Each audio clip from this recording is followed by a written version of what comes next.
Greetings to all. Today we'll be talking about somatoscopy for a practical session. Um, I think you have already done this. So we'll be doing few sections today. Half of it will be done today, half of it will be done in the next session on practicals. Today the emphasis will be on the hair, few of the eye parameters and skin. So let me brief you a bit about what somatoscopy is, first of all.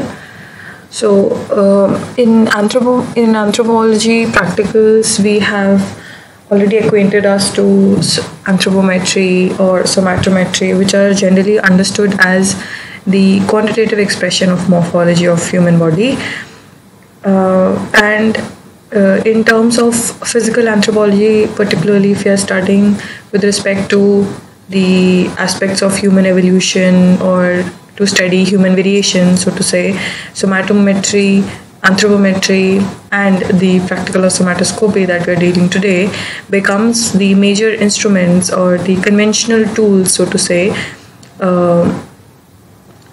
to understand these aspects of a human population, to study their variation, to study few patterns of variation within one population with respect to ethnicity or religious groups, like that.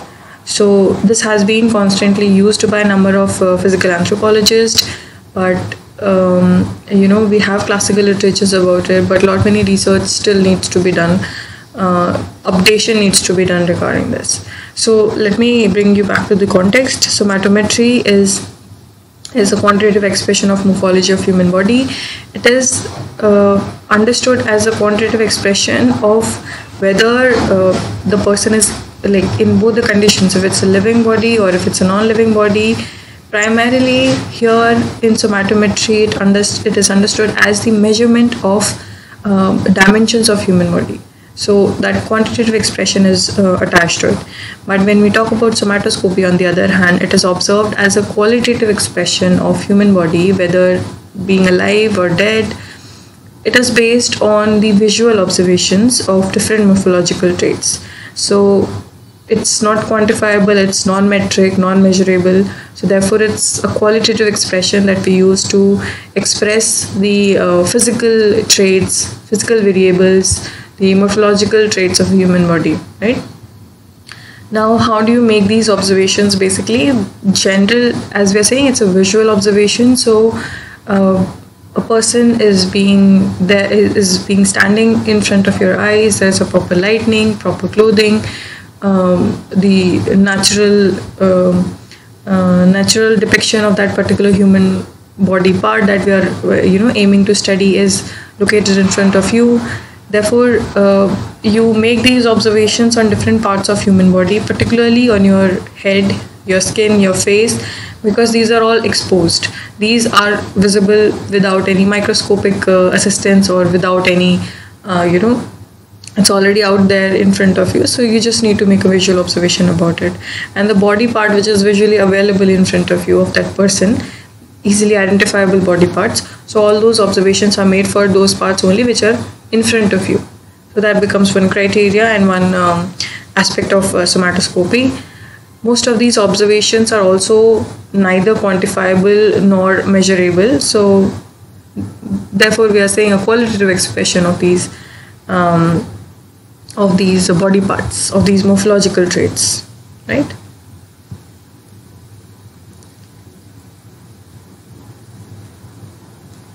Now, where do we find the relevance of studying somatoscopy? That is major important part, because we need to understand the applicability of this particular area. So basically, even like in social sciences, if we say ethnography, qualitative studies, here we are talking merely about visual observations. So importance definitely gets undermined in the study of somatometry because there are biases. The observational biases persist, and they are very much varying from one person to another, because all the observations are very much specific, very much contextual. You cannot say or judge or critique, because other person said this. So these are all very much individualistic observations that are made by the researcher. It is important to understand that variations among individuals for establishing a common morphological feature for a group of individuals or a community or an ethnic group is also is a broader objective that we are trying to study for physical anthropology. But through this approach, we are trying to understand one major part of it, like visually understanding the variations, visually understanding the evolutionary patterns in a larger context, large macro level studies. So these all variations become one important underlying principle of the discipline of physical anthropology. Plus, the application in the subdiscipline of forensic anthropology is also visible. You have individual identification traits. You identify personal, the personal identification. For example, your hair texture, your hair form, if at all is visible, is left out at the at a crime scene. So a forensic anthropologist or a forensic examiner would be able to trace down your evidence, your existence at the crime scene based on that hair sample available. So different things like that, right? So forensic anthropology again becomes a discipline where somatoscopy is applied for the purpose of personal identification. Then there are some challenges with respect to this practical. As I already talked, that there is a subjective judgment that becomes is a part of somatoscopy on the part of investigator or the researcher or the person who is trying to make a visual observation about something, and therefore it might be leading to some form of inaccuracies, right? So therefore this visual observation is not just you see and you write down the observations. No, you must know the background of what is the observation. For example, if you say if a researcher is not aware, if a researcher is not aware of the idea of epicanthic fold within the mongoloid population, and he or she goes out to the to studying mongoloid population, they won't be able to understand, or they find a very starking observation that most of the people in a mongoloid population, they are not having, or they are as a part of evolutionary trait, they are missing out that epicanthic fold. It's a hypothetical example. Now, if a researcher is not aware that which population should have which particular trait parameters, trait characteristics, do you think that this observation of epicanthic fold being reduced in a population over the generations will be helping out, will be giving them they can make a good critical observation out of it? No. So that background understanding is very much important to have the accuracy of observations plus accuracy of judgment on the part of investigator, right? So therefore it requires great precision to eliminate that subjective judgment. Plus, the second thing becomes is visual observations are not very much accurate. If, for instance, if you're talking about hair texture again, an oiled hair has a different hair texture than a non-oiled hair. So if at all we are going to the field, we are trying to do the somatoscopic observations, this becomes important that you need not be having a person who is, available to you in the ideal conditions.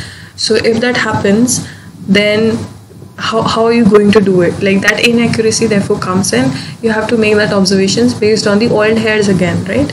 So that wavy or the straight or the sleek hairs, these have very very minute differences. So if you on the field are not able to have a non-oiled hair and you have to make the judgment, and therefore that becomes an inaccurate observations. So having all the subjects or all the morphological traits in the ideal condition is very much we cannot predict that they will be available in the ideal condition, so therefore inaccuracy persists.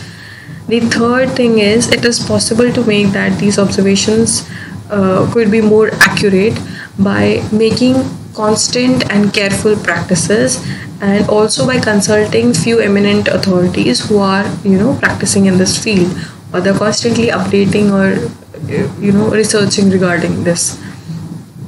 So that is one thing that could be done. Now, there are a number of parameters for which somatoscopic observations can be recorded under the purview of physical anthropology.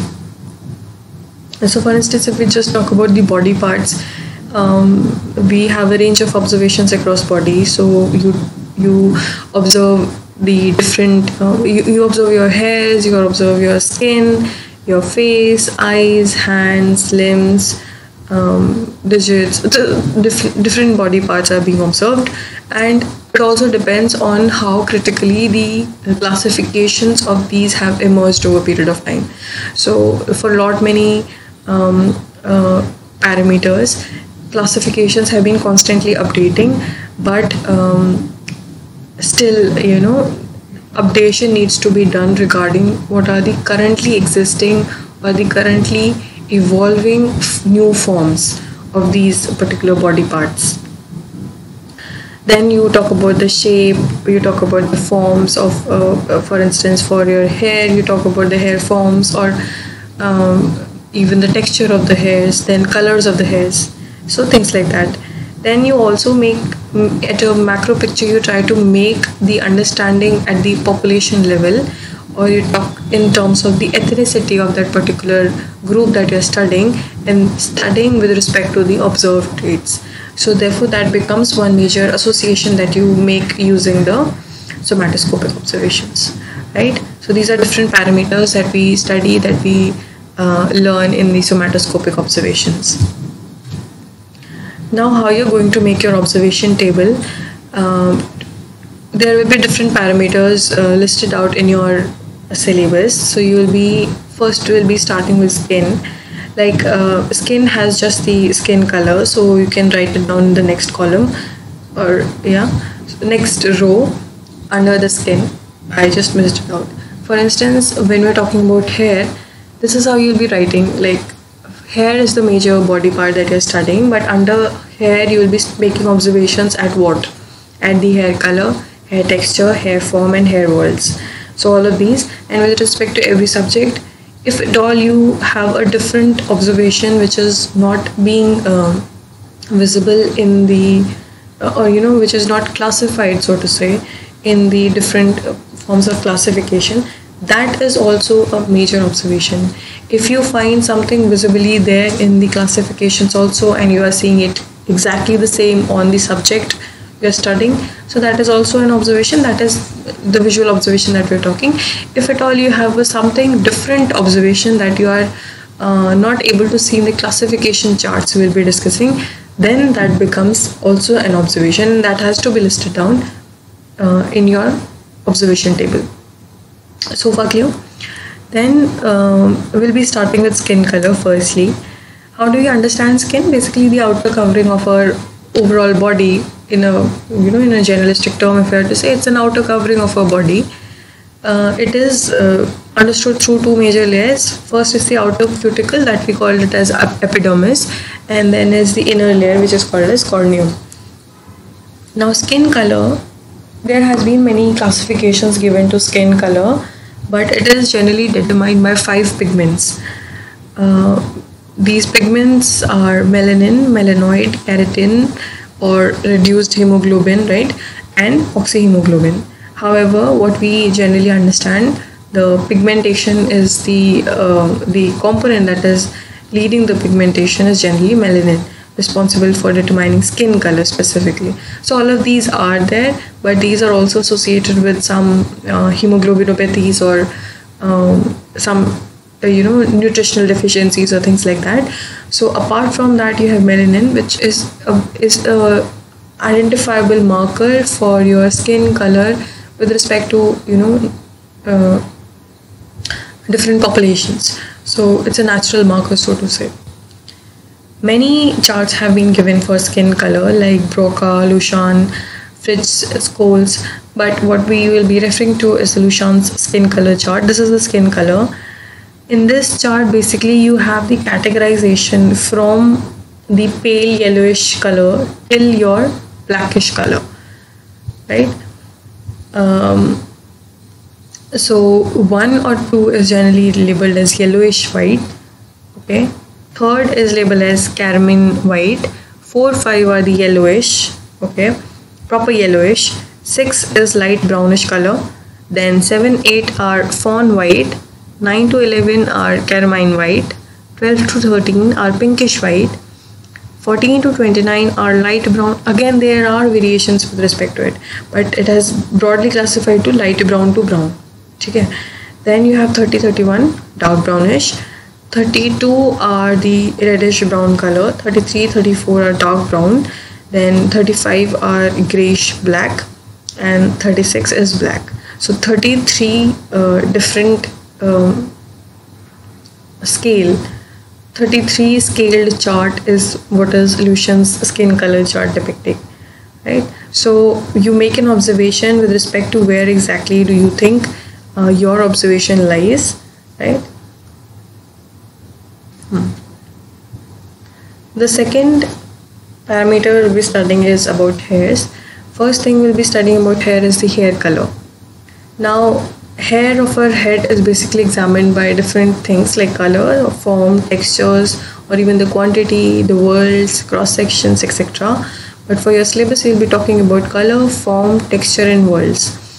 Fisher and Saller, they have made a hair color chart using the natural hairs, right? Across different populations, they have collected this bunch of hairs of different shades, and all of these were compiled all together, and a chart was made out of it. And that's how you do the classification. There has been many other classifications given for hair color again. Now how you determine hair color is depending on the color, the shade of that chart, you refer to the color of the hair. So you compare all of both of these, and then you make an observation around it. Then the major criteria when you do an observation regarding hair color is you do it in a proper lighting. You do when the natural hairs are visible to you, as in they're not oiled, or they're not braided, or they're naturally visible to you in its natural condition. Okay, that becomes major important criteria, because for instance, if your hairs are oiled, you have braided your hairs, I'm talking about long hairs, then the texture or the pattern, or the form, if you had to say, it will become a little bit wavy when you talk in terms of the texture, the form of the hairs. So they would become wavy, and if without oiling the hairs are quite straight, so that observation is therefore inaccurate. So these things needs to be taken into consideration. You have to ask the subject to be in the proper lighting, because in the dark, if you will see the hair color, it will be more or less black or very dark brownish color, but maybe originally the person is having caramel brown color, or so these observations have to be done in the proper lighting. So these two criteria are generally what we consider when we are doing the practical observations. Apart from that, make the person sit. You take the hair strand, see it, just touch it, how the texture feels. Just take one strand, see how it is wavy, or is it completely straight, or is it curly, howsoever, right? So based on that observations, you write in the table. What we generally follow for hair color categorization is the Hurdy-Class 5-class classification categories into blonde, intermediate, brunette, black, and red, which are then further classified into subclasses. But for the our understanding, will be talking about these major classifications, 5 classes only. Okay. Then there are hair forms. So we understand hair forms. There are 3 categories for hair forms: straight, wavy, and woolly. As in, they have technical names, which is straight is called biliotrichous, then wavy is cymotrichous, and woolly is eulotrichous. Then further they are classified, because straight again are not all the hairs have a similar straightness. Straight, when first is when they're stretched, as in you have some thick hairs, or hard or rough hairs, which are stiffly visible to you and they're straight, right? And also one thing, like in considering the current trend, if you see women who have straightened their hairs, then again the texture is totally different. If you have this sample, please do not take the observations on the subject. If at all you want to make this observation on the subject, then ask for the like photos or earlier, back when they did not have their straightened hairs. So you just ask for the photograph of those people. If at all the hairs are visible in that photograph, then make an observation. I would suggest do not make it, because that's a total bias, because it's not the natural hair that we're talking about, right? So you have stretched hairs, which are thick, which are core rough and visibly straight. It's quite stretched form of hairs. Then you have thin and very soft hairs, and they are smooth and straight. Not the straightened hairs, but the natural hairs. Then you have a flat waviness, which is almost straight, but a sort of waviness is there. So that again comes in the straight category. In the second category, you have broad wavy, like a very broader waves are visible, or waves are visible but they are quite narrow, but they are visibly there, right? And you have third category, which is curly deep waves. Now we are coming to the frizziness, but it's not exact frizziness, but it's starting to be, it's quite curly. So therefore those are considered under waviness. Then you have woolly hairs, as in there are frizzy hairs, or widely knit. They are closely, like a woolen, or some woolen clothing sort of, which are widely knit or closely knit hairs. Especially if we see in the Negroid population, they have that particular trait. So one categorization is fill, and the other is spiral hairs. Okay, so one should be very much careful, especially when we're talking about hair form, that there must not be any artificial curling or any use of soap or cream for almost 24 hours back. Like it should be in a natural condition, so to say. So this is one thing. To depict you more clearer about these three forms, just look at this. You have stretched forms, which is very rough and quite straight. Okay, so especially if we see in Indian context, if we see in the there are different populations, so to say, we cannot generalize. So again, yeah, you can make an observation around it, what you find. Smooth are more like silky and smooth hairs, straight hairs, which are not wavy, not rough, smooth and straight. And you have flat and wavy hairs, right? Then for chemotricious, there are broadly wavy, there are narrow wavy, there are curly hairs at the bottom.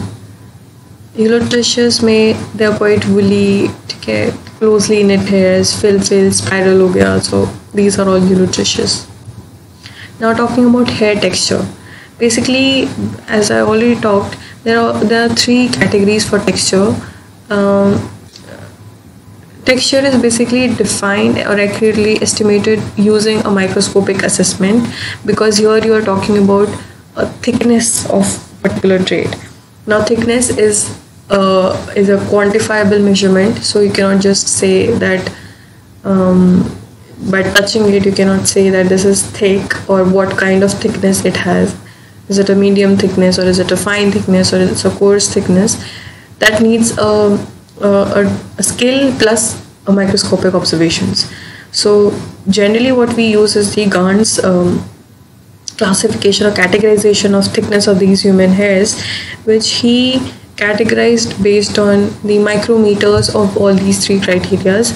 So it varied between 25 to 125 micrometer, and he has classified into three above categories, which are the coarse, as in these are quite rough hairs, or thick hairs, extremely thick hairs, they are called coarse, which are more than or equal to 85 micrometers.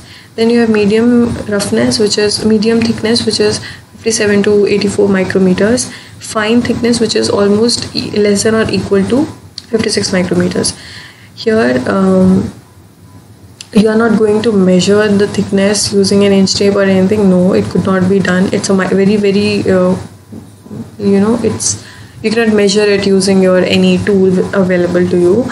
So just touch the hair, understand how rough it is feeling over your fingers or over your hands, and then make an observation that if it's thick, like it will be you are able to touch, get that friction with that hair strand. Depending on that identification, you categorize into coarse or medium or fine, right? And talking about the fourth understanding is of hair whorls. It's generally observed at your occiput of the head, as in your occipital region of your skull. Above that, you have your in the back of your, in the occiput region, you have your section wherein whorls are visibly there. For women also it will be visible. If you are having long hairs, it will be visible. Just open your hairs and just comb it once, and then we will be able to see the whorls. But in short hairs, they are quite visibly there. How do we understand hair whorls? Are basically in terms of the number and in terms of the direction of these whorls. So for direction, we say whether they are clockwise designated or clockwise placed, or they're anti-clockwise. So you'll see in this direction, in this diagram also, in this picture, the child having whorl at the right hand side, this whorl is anti-clockwise in nature because it is starting and moving towards the anti-clockwise direction. Getting the sense? Here it's not visible. I think it's going towards the clockwise direction, this whorl. So in this picture, so to say, there are three different whorls. This one is not clearly visible, but there are three different whorls. One is anti-clockwise, one is clockwise, and this one we cannot make a clear distinction with respect to the picture, but there are three. So when we identify that there's a clockwise direction of the whorl, you designate by a plus sign, and when you are saying that it's an anti-clockwise whorl, you say you designate it by a minus sign. Then you identify how many whorls are there. You say there's a one whorl, then you say it's a single whorl. Two for, like, you say double whorl, and then if more than two, you say it as multiple whorls. And it's not compulsory that all of these, like there are three whorls, then all these must be visibly in the same direction. No, that is not, you cannot say it for sure why, and that is not the pattern. You make an observation whether it's the clockwise or whether it's the anti-clockwise.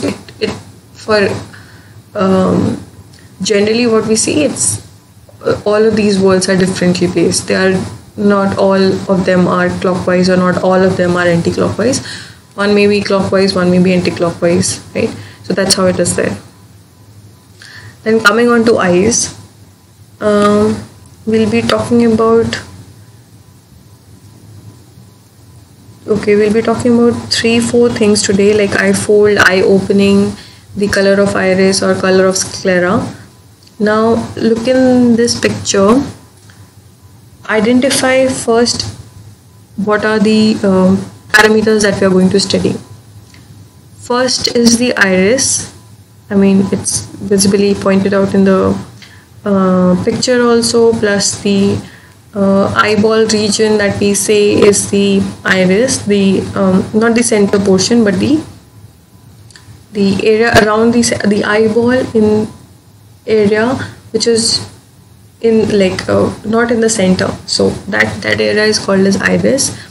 Then the white region is called as it's not white for all, for some people it's yellowish also, so that is called as sclera. Then you have pupil, right, in the centermost, the coremost area. Then you have eyelids, right? You have also eyebrows, you have eye openings, eye folds are there, but eye folds is just above the eyelid. That epicanthic fold is visible there, but It's not marked in this picture. So talking about the color of iris, basically this can be justified by different charts which are prepared by different people, different researchers. It was prepared by Bertillon. He gave 54 different varieties about the color of iris.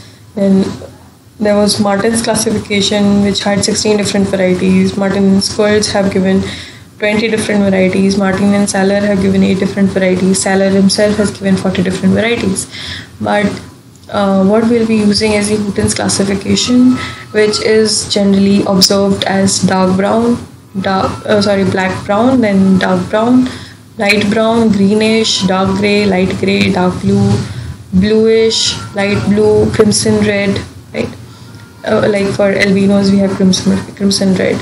So different classifications. For Indians, so to say, we generally have black brown eyes, or dark brown eyes, light brown eyes, greenish, greenish for instance. Bluish eyes are generally seen for Germans. I mean, for different population you can identify different traits around it. So for Indian population you generally have brownish or blackish eyes. Okay. Then second thing we are studying for eyes is the color of sclera. See here in this region, the white region, as I was saying, it's not white for all. This is basically categorized as clear as in we are saying white, and there are no freckles or there are no threads in this region in your sclera. Then you have you call it as speckles, where you are visibly having the threads, and it's quite red in color, and speckles are there. So third category is yellowish pale color. Then you have a dull color of sclera. So these are 4 categorization. Then we are talking about eye opening. Eye opening is basically determined by the transverse axis of its opening from your inner to your outer corner of your eye.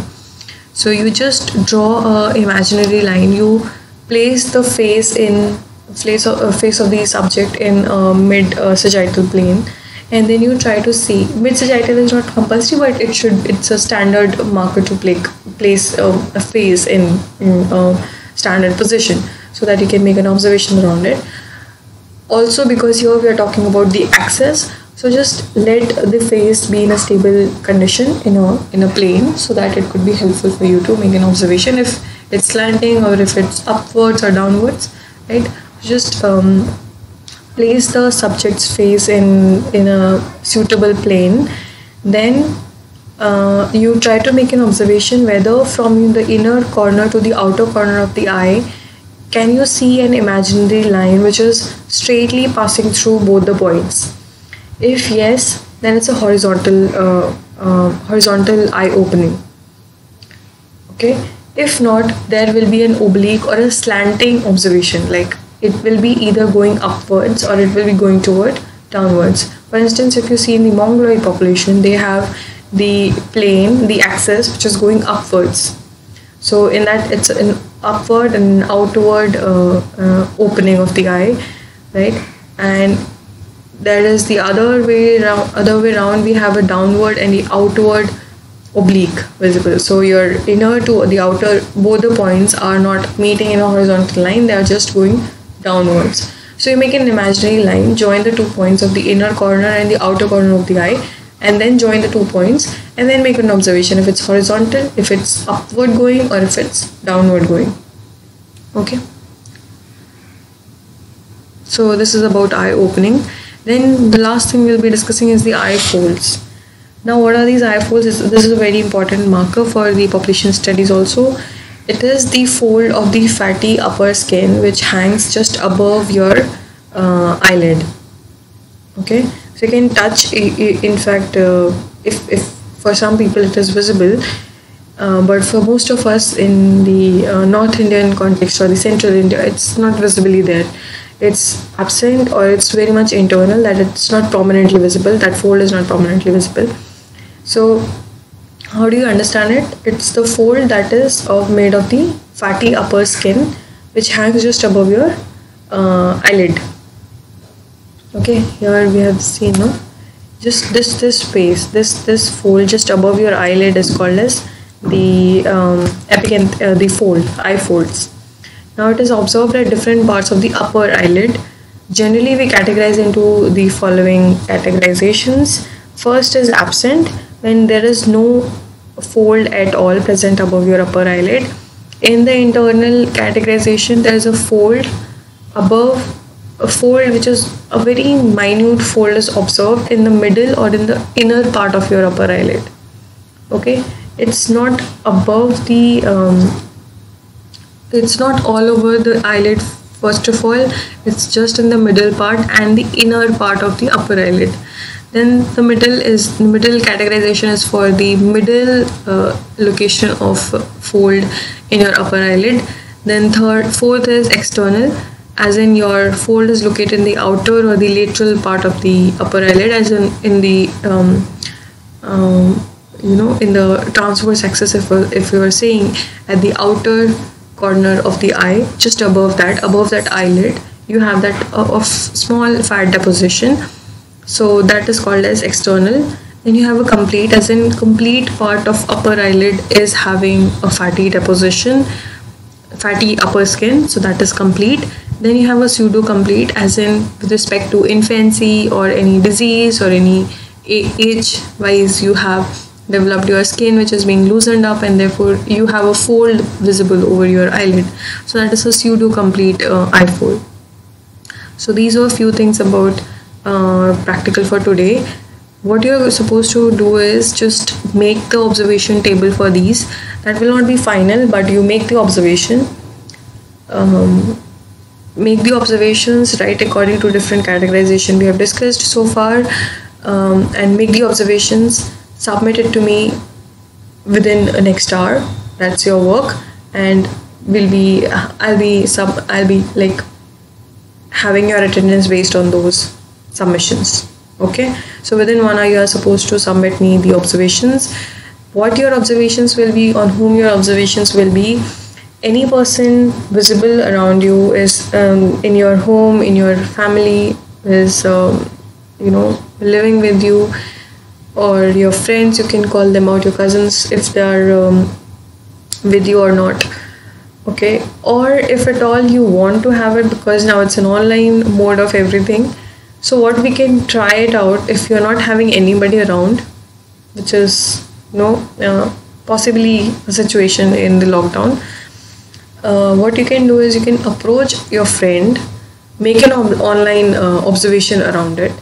For instance, at least for eye you can make it, for skin color you can make it. Just ask them to send in the natural skin, or not have a brightened screen, right? So those things you can make sure. And also make sure that you write these observations, you write these procedures as it is, how you're doing it. Do not manipulate as per the record manuals. Write down your own procedures about it. Okay, so this could be done. You can make the online observations also. You can just make a video call with your friends, ask them to come in the light conditions, make them sit in a proper lighting. External light is more preferable generally, and so that is it. You can ask them for a hair strand, if just ask them how they're feeling, like whether they're able to feel the roughness. Just ask them how they're saying, and ask them to be quite frank, not to say that they have a smooth or a wavy hair, or a silky hair. No, make a correct observation about it, right? So try to bring out more accuracy in these visual observations.